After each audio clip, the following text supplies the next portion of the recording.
Mais non, mais si, mais il faut. Donne-moi 2 minutes, je vais quand même leur souhaiter une bonne et heureuse année. Hein? Je vais pas me laisser donner le pion par une espèce de petit bocassa cannibale. C'est quand même pas lui qui va faire la loi chez moi. Non mais je rêve. Bon, allez, on y va. Allez, on se prépare.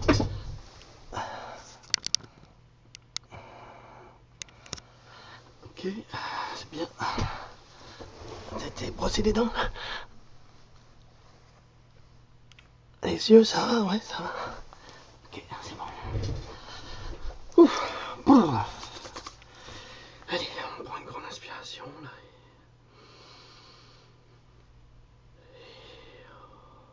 Ok, allez, c'est parti. Des fils, là, c'est quoi ça? Je t'ai dit, le loot, il faut pas toucher mon bureau. Bon, allez. Une.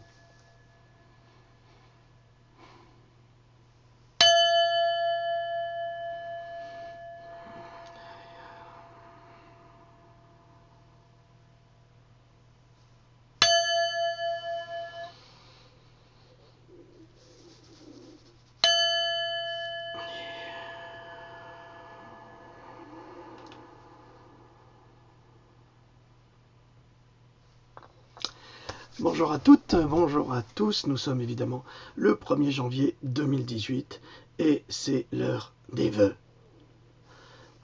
Bonjour mademoiselle, bonjour madame, bonjour monsieur. Ok, c'est parti.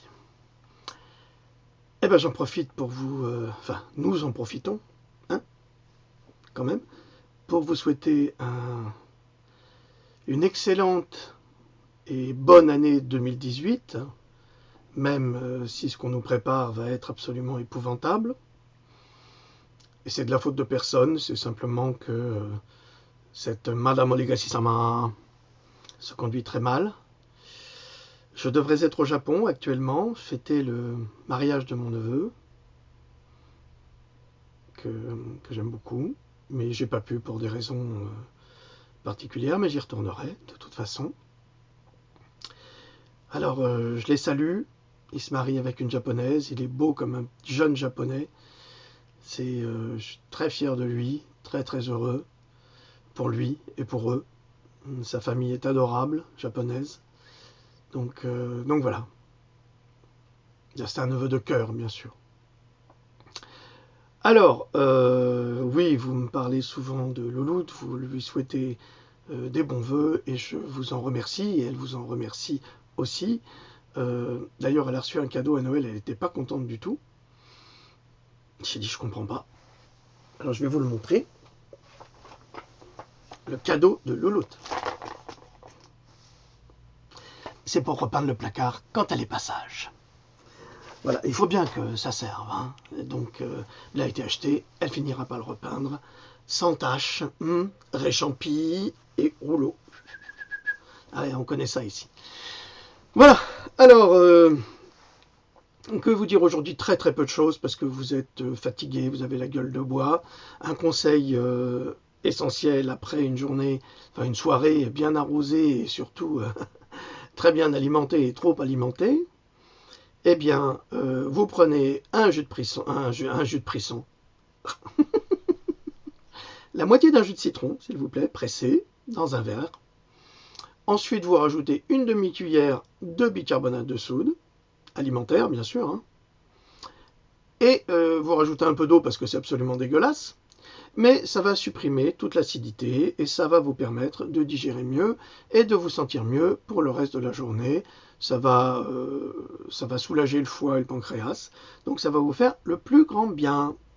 Voilà les conseils pour la nouvelle année. Je suis actuellement en train de rédiger le Pandora 3, qui va être encore un travail d'importance, puisqu'il va être constitué de nombreuses conférences que je donne, que je vous offre sur YouTube, mais vous les aurez sur papier, avec tous les liens, toutes les références. Enfin, ça sera un outil de travail et de recherche pour vous, qui vous permettra évidemment d'avoir des références et de pouvoir contrecarrer ces gens malveillants que l'on appelle les pro-vaccinaux et qui nous accusent d'être des anti-vaccinaux alors que nous ne sommes pas des anti-vaccinaux. Nous sommes simplement des vaccinaux sceptiques. Nous apportons la preuve systématiquement de nos déclarations, des preuves scientifiques, élaborées, mises en place, étudiées par d'autres scientifiques, des vrais ceux-là, qui ne sont pas corrompus et vendus au lobby pharmaceutique. D'ailleurs, interrogez-vous s'il vous plaît pour savoir comment se fait-il que ces gens-là ont toujours la parole et que des gens comme nous qui apportons une parole contraire ne l'ayons jamais.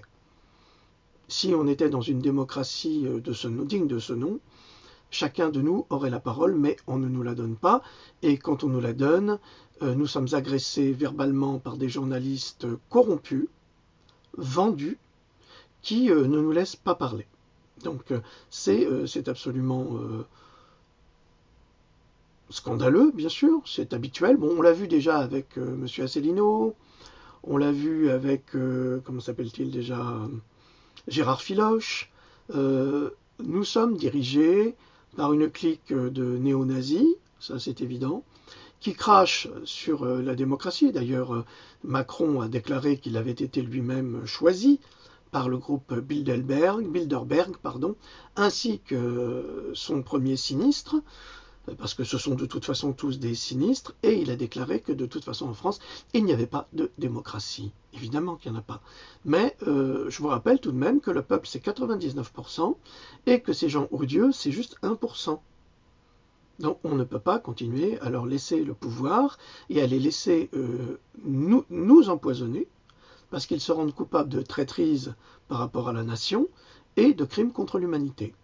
Et j'englobe la sœur Agnès, j'englobe les médecins du gouvernement qui ne racontent que des mensonges, qui sont prouvés par nos recherches. D'ailleurs, je suis très très surpris de constater et d'entendre, ça m'a encore scandalisé, un journaliste de Marianne qui avait un défaut de prononciation. Hein, le pauvre, je ne me moque pas de lui. Hein. Il y a des gens qui ont on a tous eu des problèmes quand on était jeunes. Hein. Lui, il a un défaut de prononciation, puis il dit il n'existe qu'une seule étude sur l'aluminium. Et d'abord, tu retournes à l'école, hein, tu fais ton métier de journaliste, et ensuite on te donnera un diplôme. Non seulement il n'existe pas une seule étude, il y en a des dizaines et des dizaines. Ces études sont toutes dans les pays anglo-saxons. Il y en a au Portugal, il y en a en France, celle du professeur Girardi, dont on dit que c'est la seule. Mais moi, je vais là, je suis en train de vous préparer un gros truc où je vous donnerai les références. Mais il y en a plein aux États-Unis. Il y a eu des thèses qui ont été écrites sur l'aluminium et sur la dangerosité de l'aluminium. Alors ils vous disent oui, c'est un film.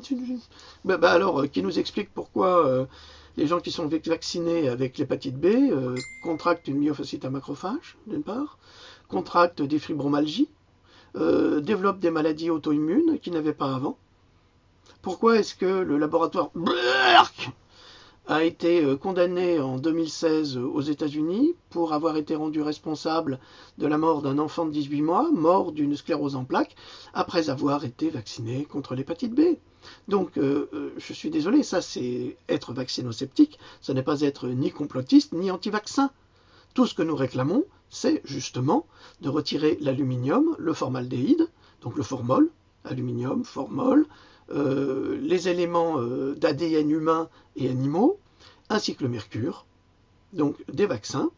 Je vous signale que les 11 vaccins qui sont votés par les 52 députés sur toute l'Assemblée, 52 députés avec tous les autres traîtres qui ne se sont pas présentés pour éviter de se mouiller, c'est vraiment des traîtres.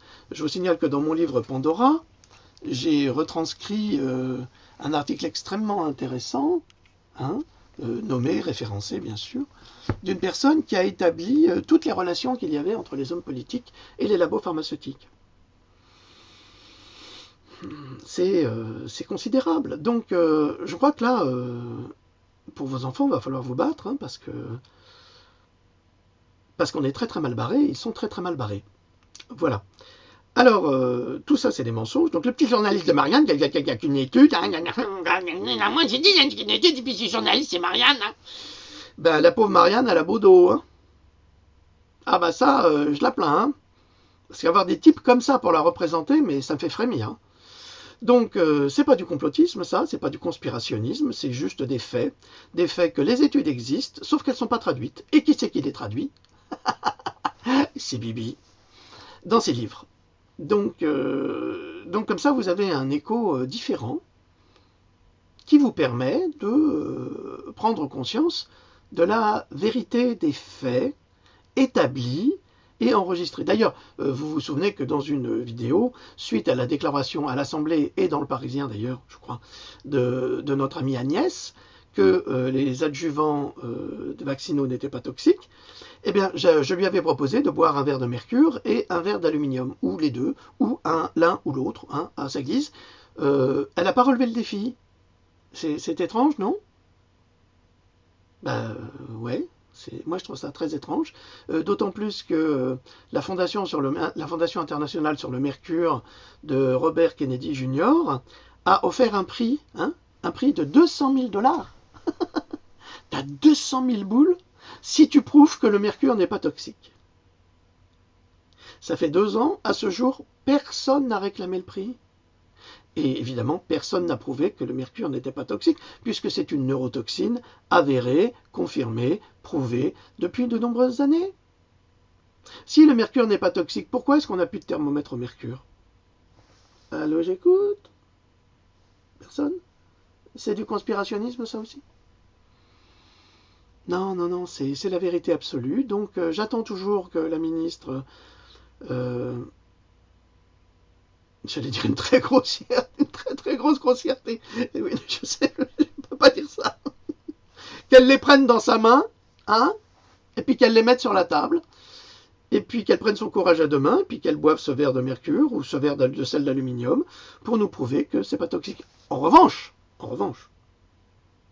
là où elle risque moins, et ça c'est prouvé scientifiquement, c'est que par un doctorant en sciences aux États-Unis qui a fait une thèse sur les pollutions d'aluminium, toutes les pollutions, pas que celles des vaccins, eh bien il a déclaré qu'effectivement ce que l'on prend par la bouche et qui passe par le tube digestif, eh bien a plus tendance à s'éliminer plus vite que les sels d'aluminium que vous vaccinez en intraveineuse.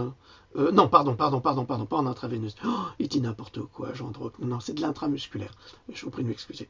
Donc, que l'aluminium injecté en intramusculaire, qui lui reste dans le corps et va migrer, comme les migrants qui viennent d'Afrique, sous prétexte de guerre, alors qu'en fait, c'est des migrants économiques, la plupart du temps, comme ces migrants qui arrivent et qui vont se diriger directement dans votre cerveau. Et une fois que c'est dans le cerveau, ça ne bouge plus. Tu ne peux pas l'enlever. Tu ne peux pas prendre une petite cuillère et retirer l'aluminium et le mercure. Ça ne marche pas comme ça. Non, Firmin, ça ne marche pas comme ça. Tu ne prends pas la petite cuillère. Non, tu ne découpes pas la tête de monsieur. Non, si tu dis que tu vas toucher la tête de monsieur, il est contaminé, il va mourir. Il va mourir de toute façon, alors laisse-le. Tu ne vas pas faire une expérience. Non, tu n'es pas le docteur Mengele. Je suis désolé.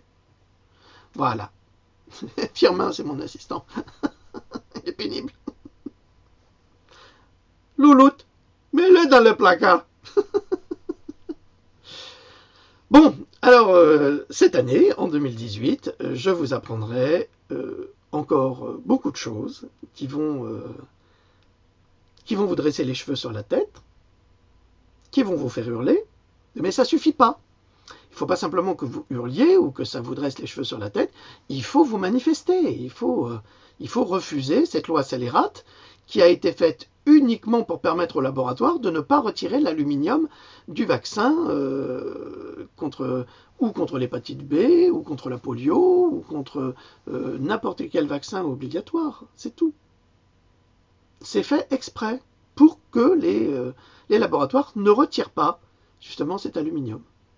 Alors que si on exigeait qu'ils les retirent, et si on développait justement la science, je parle de science et pas du scientisme, parce que la vaccination c'est du scientisme, attention, si on développait une science en faisant un simple examen du sang pour montrer les besoins justement vaccinaux de chaque individu pour permettre à ces mêmes individus de bénéficier des soins de la médecine, viens, viens, allez, hop, allez, viens dire bonjour, allez, hop, et voilà. Et voilà mon petit bonhomme qui vous salue, hein, dit bonjour à la caméra, dit bonjour à la caméra, voilà, et vous souhaite une bonne année. Donc, si on faisait un simple examen sanguin, on pourrait déterminer les véritables besoins pour lutter contre les fameuses maladies dont ils nous font part, et on pourrait vacciner intelligemment l'espèce humaine. On ferait déjà des économies pour la société, qui est ruinée, et que le petit Bokassa va ruiner davantage pour payer les saloperies de laboratoire. Donc ça ferait déjà une économie considérable. On se demande qui est en place pour faire des économies, parce que nous, vous me donnez moi le ministère, mais je vous fais faire des économies considérables. Il n'y aura plus de vaccination, mais c'est sûr que les laboratoires vont perdre beaucoup, beaucoup d'argent. Donc ce n'est pas des gens comme nous qui vont mettre au pouvoir, parce que la raison tue le profit. Un petit bonhomme, la raison tue le profit. Ah oui, toi tu t'en fous. Et c'est pareil pour les vaccins des chiens et des chats. C'est la même contamination, il faut le savoir. Souvent, les chiens et les chats développent une tumeur là où ils ont été vaccinés. Comme par hasard. Comme par hasard. Alors, la vitamine C, ça marche aussi très bien pour eux. Voilà. Bon, allez, 16 minutes, ça suffit pour la nouvelle année. Je vous souhaite tout le meilleur. J'ai oublié de nommer, le pirate, il a oublié de nommer Être en liberté 2, Corinne, pour le remarquable travail qu'elle fait pour les enfants. Donc je lui présente à elle aussi mes meilleurs voeux, à mon amie Farida Belhoul, à mon amie Ariane Bilran, à tous, à vous tous, qui vous acharnez à vous battre justement pour sauver les enfants de ce monde, cette société, pour sauver vos amis, vos frères, vos sœurs, vos parents, de toutes les malversations organisées et faussement scientifiques par les laboratoires et par les instituts officiels de santé. Et je vous en apporterai à nouveau la preuve. Des preuves scientifiques. Ah, je gargouille, oui, c'est normal, j'ai rien mangé, puis j'ai pas mangé grand-chose hier soir. Voilà, on mange simplement ici à la maison. Allez, je vous salue, je salue notre ami aussi Pascal Montoya qui souffre énormément et qui est surmédicalisé pour des problèmes de santé, mais qui se bat avec acharnement aussi pour les enfants. Je salue tous mes amis, mon ami Paolo, mais Dan, tout le monde, je ne peux pas citer tout le monde. Je suis désolé, j'ai reçu énormément de messages. Parfois je ne réponds pas, ça me prend des heures, il me faudrait... Oui, je sais, un secrétariat. On ne peut pas. On ne peut pas. On peut pas. Donc il ne... Tu veux pas aller voir maman? Non, il est mieux là, sur papa. Donc voilà. Allez, je vous souhaite à toutes et à tous une excellente année 2018. Quoi qu'il arrive, gardez espoir, la vérité triomphera. Salut à tous et à toutes.